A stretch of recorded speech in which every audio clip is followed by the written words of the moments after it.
সশস্ত্র বাহিনী কোনো নির্দিষ্ট ব্যক্তি, পরিবার ও দলের সম্পদ নয়।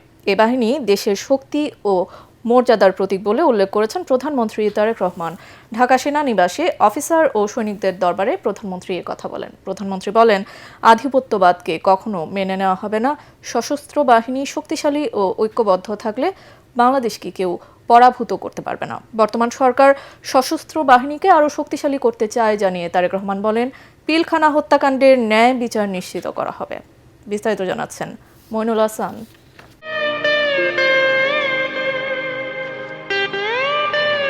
ঢাকা সেনানিবাসে সশস্ত্র বাহিনীর অফিসার ও সৈনিকদের দরবারে যোগ দেন প্রধানমন্ত্রী তারেক রহমান। সেনা প্রাঙ্গণ মিলনায়তনে পৌঁছলে প্রধানমন্ত্রীকে স্বাগত জানান তার প্রতিরক্ষা উপদেষ্টা ও ৩ বাহিনী প্রধান। সশস্ত্র বাহিনীর অফিসার ও সৈনিকদের উদ্দেশ্যে বক্তব্য রাখতে গিয়ে প্রধানমন্ত্রী তারেক রহমান নিজেকে গর্বিত সেনা ও মুক্তিযোদ্ধা পরিবারের সদস্য উল্লেখ করে শৈশবের স্মৃতিচারণ করেন। কুচকাওয়াজের শব্দ আর বিউগলের সুর আমার অতি পরিচিত। সেনা পরিবেশেই আমি আমার পিতা, মাতা এবং আমার একমাত্র ছোট ভাইয়ের সঙ্গে বেড়ে উঠেছি। আমার মা, বাবা, একমাত্র ভাই আর আমাদের মাঝে নেই। এমনকি আমাদের সকলের স্মৃতি বিজড়িত সেনানিবাসের বাড়িটিও আমাদের কাছ থেকে কেড়ে নেওয়া হয়েছে। সশস্ত্র বাহিনী কোনো নির্দিষ্ট ব্যক্তি, পরিবার কিংবা দলের সম্পত্তি নয়।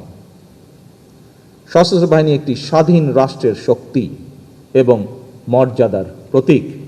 অভ্যন্তরীণ যে কোনো প্রয়োজন ও জাতিসংঘ শান্তিরক্ষী বাহিনীর সদস্য হিসেবে দেশ বিদেশে বাংলাদেশের সশস্ত্র বাহিনীর গৌরবোজ্জ্বল ভূমিকার কথা উল্লেখ করে প্রধানমন্ত্রী বলেন, বর্তমান সরকার সশস্ত্র বাহিনীকে আরও শক্তিশালী করে গড়ে তুলতে চায়। 2009 সালে বিডিআর পিলখানায় পরিকল্পিত সেনা হত্যাযজ্ঞ চালিয়ে সেনাবাহিনীকে দুর্বল করে দেওয়া হয়েছিল। এরপর দীর্ঘ 1.5 দশকের শাসন শোষণের সময় দেশের সশস্ত্র বাহিনীকে বিতর্কিত করার অপচেষ্টাও চালানো হয়।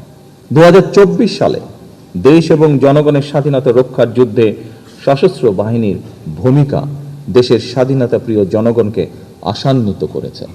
গত 12 ফেব্রুয়ারি মাসে অনুষ্ঠিত অবাধ, নিরপেক্ষ এবং গ্রহণযোগ্য নির্বাচন সম্পন্ন করার ক্ষেত্রে সশস্ত্র বাহিনীর সহায়তা ছিল দেশ ও জনগণ এবং গণতান্ত্রিক বিধিবিধানের প্রতি সশস্ত্র বাহিনীর আস্থা ও বিশ্বাসেরই প্রতিফলন।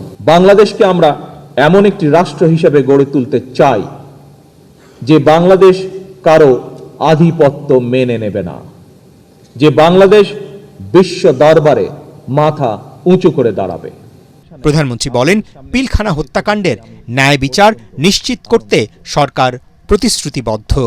সেই ট্র্যাজেডিতে আমরা আমাদের শ্রেষ্ঠ সন্তানদেরকে হারিয়েছি, যার সুষ্ঠু তদন্ত ও ন্যায় বিচার নিশ্চিত করা বর্তমান সরকারের একটি অন্যতম অঙ্গীকার।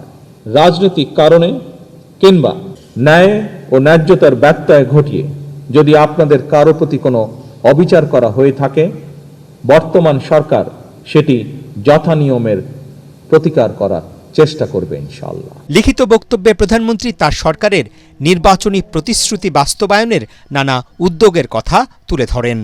শুধুমাত্র আর্থসামাজিক কর্মসূচি নয়, রাষ্ট্র মেরামতের লক্ষ্যে বিএনপি সরকার জুলাই সনদ স্বাক্ষর করেছিল।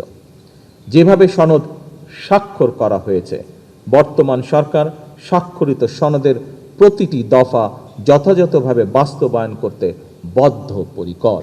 আমরা সকলে ঐক্যবদ্ধ থাকলে, সকলে দেশের স্বার্থে থাকলে ইনশাআল্লাহ আমরা অবশ্যই বাংলাদেশকে আমাদের কাঙ্ক্ষিত বাংলাদেশ, প্রত্যাশিত বাংলাদেশ হিসেবে গড়ে তুলতে সক্ষম হব ইনশাআল্লাহ। প্রধানমন্ত্রী জানান, সশস্ত্র বাহিনীর সদস্যদের বেতন কাঠামো পুনর্মূল্যায়ন, চিকিৎসা সেবা ও বাসস্থান সহ সুযোগ সুবিধা বৃদ্ধি করতে কাজ করছে সরকার। দেশের বিভিন্ন স্থানে অবস্থানরত সদস্যরাও ভিডিও কনফারেন্সের মাধ্যমে দরবারে অংশ নেন।